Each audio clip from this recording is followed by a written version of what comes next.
जय हिंद दोस्तों। स्वागत है आप सभी का अपने YouTube चैनल अभिनव तिवारी इंग्लिश अड्डा में।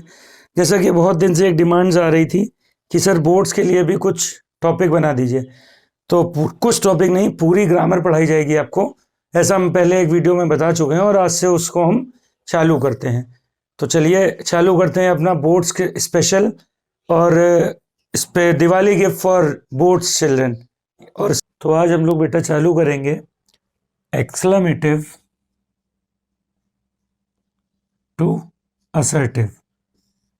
देखिए इसमें कोई आपको रूल नहीं लिखना है, केवल 3 फिगर समझने और चीजें बहुत ज्यादा आसान होती चली जाएंगी। पहला फिगर है हमारा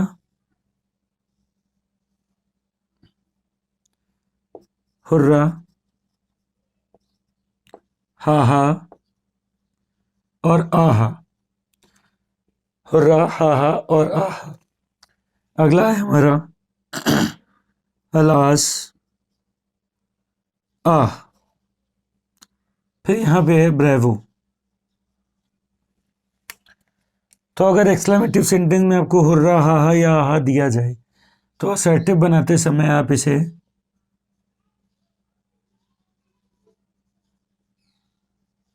इट इज जॉयफुल दैट में बदल देंगे। अलास या आहा दिया जाए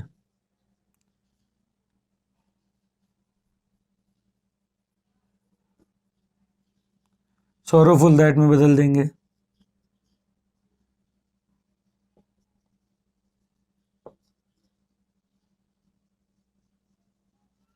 प्रेज दैट में बदल देंगे। ठीक है, हुर्रा, हा हा या हा दिया जाए तो it is joyful that. Alas या आ दिया जाए तो इट इज सॉरोफुल दैट। अगर ब्रेवो दिया जाए तो it is matter of praise that. यहां तक बात समझ में आई? ये एग्जाम्पल करते हैं। जैसे एक सेंटेंस लिखा है, hurrah, my brother has come. तो देखिए हुर्रा को जो हटाना है उसकी जगह आएगा इट इज जॉयफुल। ठीक है, और भी बहुत कुछ लिख सकते हैं। It is matter of Joy that, it is matter of sorrow that, it is matter of praise that, लेकिन ये ज़्यादा आसान पड़ेगा इसलिए आपको ये हमने बता दिया। तो हुर्रा की जगह आएगा केवल it is joyful.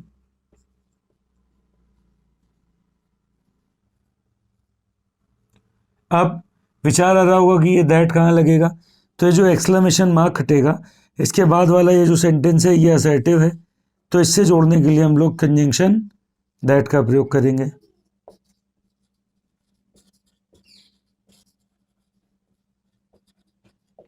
My brother has come. ठीक है, अगला सेंटेंस देखते हैं। अब इसी तरह से दिया है, alas, she is, she has failed, she has failed. तो इसकी जगह बेटा लगाएंगे it is sorrowful.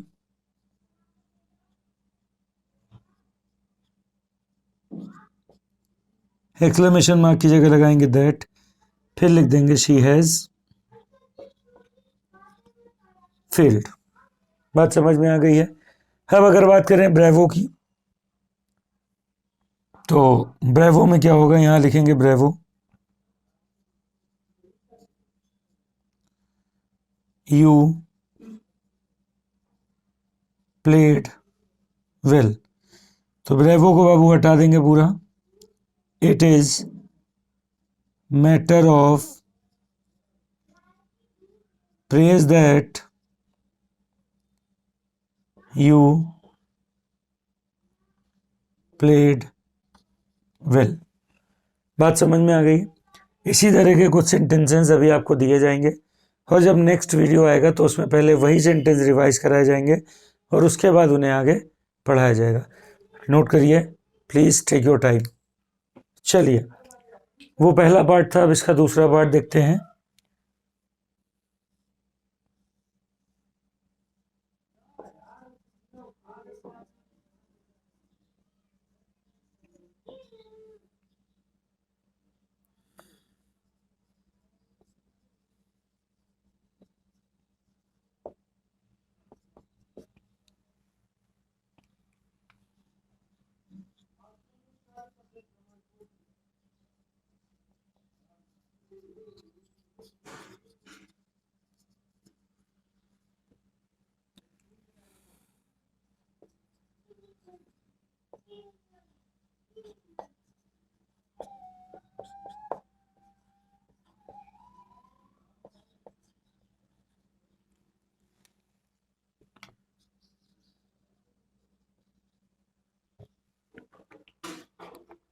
O that sorry, यदि हाउ और व्हाट के साथ आपको एडजेक्टिव दिया जाएगा तो आप उसे हटा के वेरी लगाएंगे, और अगर हाउ और व्हाट के साथ एडजेक्टिव नहीं दिया जाएगा तो उसे ग्रेट, फाइन या वंडरफुल में से कोई एक चीज़ का प्रयोग करेंगे। हाउ और व्हाट के साथ एडजेक्टिव दिया जाएगा तो उसे हटाकर वेरी लगाएंगे, अगर हाउ और व्हाट के साथ एडजेक्टिव नहीं दिया जाएगा तो ग्रेट, फाइन या वंडरफुल में से किसी एक चीज़ का प्रयोग करेंगे। ठीक है, अब एक सेंटेंस लिखा है, how hot the sun is, how clever you are, how cold the night is, how hot the sun is। तो इसको बनाने देखिए, ये एडजेक्टिव है, ये एडजेक्टिव और ये एडजेक्टिव है, तो क्या करेंगे, अब अगर एडजेक्टिव दिया है तो वेरी का प्रयोग करेंगे। तो सबसे पहले लिखेंगे द सन, फिर लिखेंगे इज, अब हाउ की जगह आ जाएगा वेरी, बचा क्या बेटा, hot. How clever you are, तो you are very clever. How cold the night is, the night is very cold. बात समझ में आ गई। अब ये वाला देखते हैं, हाउ और व्हाट के साथ अगर एडजेक्टिव न दिया जाए तो क्या करना पड़ेगा। तो जैसे लिखा है व्हाट आ फॉल या व्हाट एन आइडिया। तो देखिए फॉल माने होता है झरना, और झरना जो है वो निर्जीव है, झरना जो है वो निर्जीव है। तो बाबू अगर झरना निर्जीव है तो इसके लिए, और ये सिंगुलर भी है, तो थर्ड पर्सन क्या आएगा, इट। जब तक कोई दूसरी हेल्पिंग वर्ब न दी जाए तब तक इसका यूज करें, हाँ ग्रेट फॉल। आप चाहें तो ग्रेट, आप चाहें तो वंडरफुल, आप चाहें तो फाइन, किसी का भी यूज करें। व्हाट एन आइडिया, आइडिया भी निर्जीव है और सिंगुलर है, तो it is a great idea. इस बात का बेटा विशेष ध्यान रखें, यहाँ आइडिया लिखा है इसलिए एन है, लेकिन यहाँ ग्रेट लिखा है इसलिए आ है। अगला देखते हैं, if only, of, R, O, that, would, that दिया हो तो। इन सभी का बेटा इंग्लिश अर्थ होता है काश, तो उसके लिए लगाते हैं आई विश। जैसे लिखा है ओ that I were a king, काश मैं राजा होता, काश मैं राजा होता। तो सी इसमें ये बहुत इजी है, इनको यहाँ से हटाना और यहाँ लिखना है I wish I were a king, I wish I were a king. बात समझ में आ गई होगी। तो ये था आपका एक्सक्लेमेटिव टू असर्टिव। इसे हमने दो फिगर में ख़त्म कराया, एक ये वाला, एक इसके पहले वाला। अब रही बात प्रैक्टिस के क्वेश्चन की, तो उसकी पीडीएफ आपको मिलेगी मेरे टेलीग्राम चैनल में, अभिनव तिवारी इंग्लिश अड्डा। तो जल्दी से जल्दी ज्वाइन करें, और मिलते हैं अगले सेशन में, जो कि होगा हमारा असर्टिव टू एक्सक्लेमेटिव। इसी को पलट देंगे, ठीक है। बात समझ में आ गई।